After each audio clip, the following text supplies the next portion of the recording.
जय भीम नमो बुद्धाय साथियों। आज का टॉपिक है बाबा साहेब और गणेश उत्सव।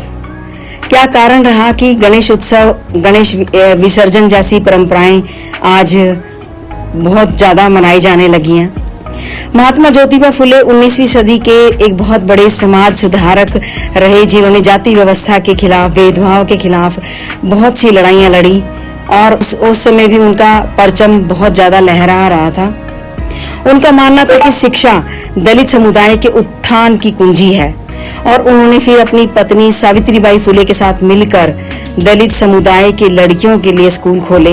विधवा पुनर्विवाह न्याय के लिए लड़ने हेतु सत्यशोधक समाज का भी गठन किया। उनके विचार कई दलितों के बीच लोकप्रिय भी हुए और उन्होंने पुरानी परंपराओं और ब्राह्मणवादी वर्चस्व पर सवाल उठाना शुरू कर दिया था। बस ऐसे में ही ब्राह्मण लोग बहुत ज्यादा जलने लगे और सोचने लगे कि कैसे ये लोग हमारे काबू से बाहर जा रहे हैं। और कांग्रेस पार्टी के एक नेता बाल गंगाधर तिलक ने 1893 में जाति व्यवस्था और वर्ण व्यवस्था के प्रबल समर्थक थे, जो 1893 में उन्होंने ये परंपरा शुरू की। उन्होंने सोचा कैसे दलित समुदायों का ध्यान हटाया जाए, शिक्षा की तरफ जो जाने लगे हैं और हमारी व्यवस्थाओं से दूर जा रहे हैं। तो उन्होंने योजना बनाई, उन्होंने गणेश की एक यात्रा निकालने की सोची। वे एक कट्टर रूढ़िवादी ब्राह्मण तो थे ही, महिला शिक्षा, विधवा पुनर्विवाह जैसे सुधारों के भी बहुत घोर विरोधी थे। उन्होंने ज्योतिबा फुले के कई सुधारों में अड़चन दिया और गणेश महोत्सव को 1893 में एक उत्सव के रूप में मनाना शुरू किया। उन्होंने फिर इसको उत्सव का एक बहुत बड़ा हिस्सा बनाने के लिए उन्होंने इसका प्रदर्शन निकाला, प्रवचनों का आयोजन किया और इसका भव्य जुलूस निकाला गया, जिसमें गणेश की प्रतिमा को एक खुले रथ में रखा गया। इस प्रकार ज्योतिबा फुले के प्रभाव का मुकाबला करने का ये प्रयास किया। यह भी कहा जाता है कि जुलूस के दौरान दलित समुदाय के कुछ व्यक्ति खड़े थे, तो उन्होंने गणेश की प्रतिमा को छुआ और बस इसीलिए वहां पे खड़े स्वर्ण जाति के लोग भड़क गए और उन्होंने कहा कि अब इस मूर्ति को हम कैसे अपने मंदिरों में और अपने निवास स्थान पर ले जा सकते हैं। इस अशांति के जवाब में बाल गंगाधर तिलक ने भीड़ को संबोधित करते हुए कहा कि आप लोग क्यों चिल्ला रहे हैं, आप क्यों चिंता कर रहे हैं, मैं धर्म का अपमान कभी नहीं होने दूंगा। और उन्होंने घोषणा कर दी कि गणेश प्रतिमा को किसी मंदिर या निवास में वापस ले जाने के बजाय किसी मूला मुथा नदी में विसर्जित किया जाएगा। और इस तरह से ये एक घटना थी जो एक परंपरा बन गई और नई शुरुआत बनी गणेश विसर्जन। तब से ये उस उत्सव का समापन का एक अभिन्न अंग बन गया कि 10 दिन ये उत्सव चलेगा और 10वें दिन विसर्जन किया जाएगा और नदियों, झीलों, तालाबों जहां भी होता है विसर्जन किया जाता है। ऐसे में भारत के वायसराय व गवर्नर जनरल ने डॉक्टर अंबेडकर को ब्रिटिश वायसराय की कार्यकारी परिषद में भी शामिल कर लिया था। इस बात से भी वो बहुत चिढ़े हुए थे कि इतने बड़े पद पर बाबा साहेब को जगह मिल गई है।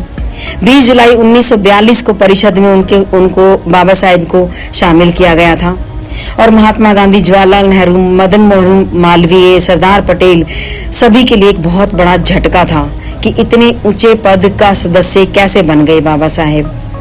और इन्होंने इस गणेश उत्सव के दौरान बम्बई के आयोजकों ने एक अंग्रेज अधिकारी को भी बुलाया कि गणेश उत्सव में आप जरूर शामिल हों।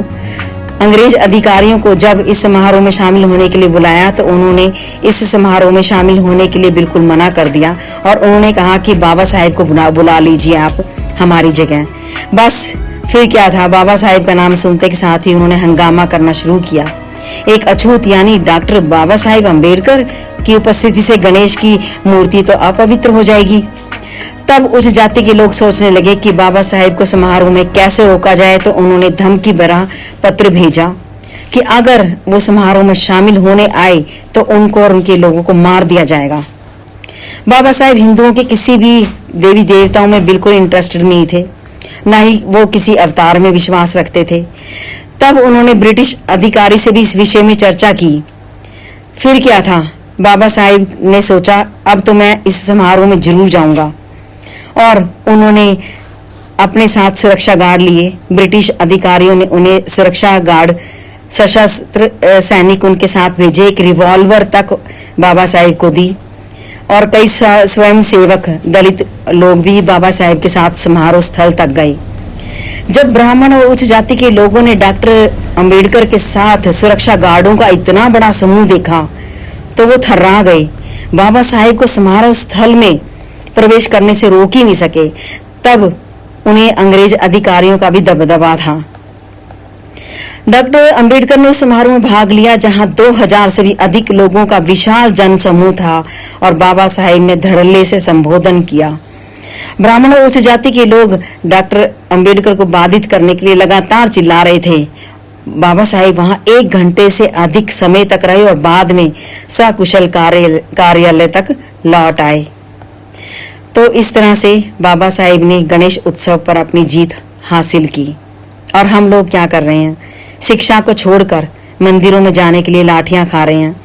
अगर हम सरकार से कहते हैं हम अच्छे काम कर रहे हैं, हमने कई ऐसे वीडियो वायरल होते देखे हैं जहां पर बच्चे नदियां पार करके पढ़ने जा रहे हैं और वहीं पर उनके लिए कोई भी प्रबंध अच्छा नहीं किया गया।